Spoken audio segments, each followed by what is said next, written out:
அடிச்சு கொடுமைப்படுத்துறாங்க. நீங்க இங்க வாழ முடியாது.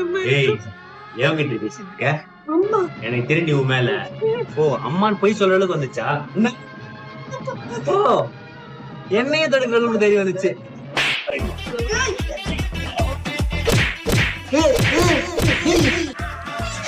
எதனால மேடம் உங்களுக்கு பிரேக்கப் ஆச்சு? எதனால ஆகாது. நான் இருக்கும் போதே 10 பொண்ணுங்களை வச்சிருக்கேன். இன்ஸ்டாகிராம் தந்தால ஹாய் செல்லம் லவ் யூன்னு மெசேஜ். மற்ற சேனலுக்கு எல்லாம் சொல்லல, உங்களுக்கு சொல்றேன். அவ ஒரு ஆம்பளையே கிடையாது. நான் ஆம்பளே இல்லன்னு சொல்லிருப்பா. இப்ப கூட்டு வந்து ஹாஸ்பிட்டல்ல போய் டெஸ்ட் பண்ணலாமா? அவ 3 மாசம் முழுகாம இருக்கா. காரணம் நான் தான். வெறித்தனமா எல்லாத்து புலத்துல அடிச்சு விட்டு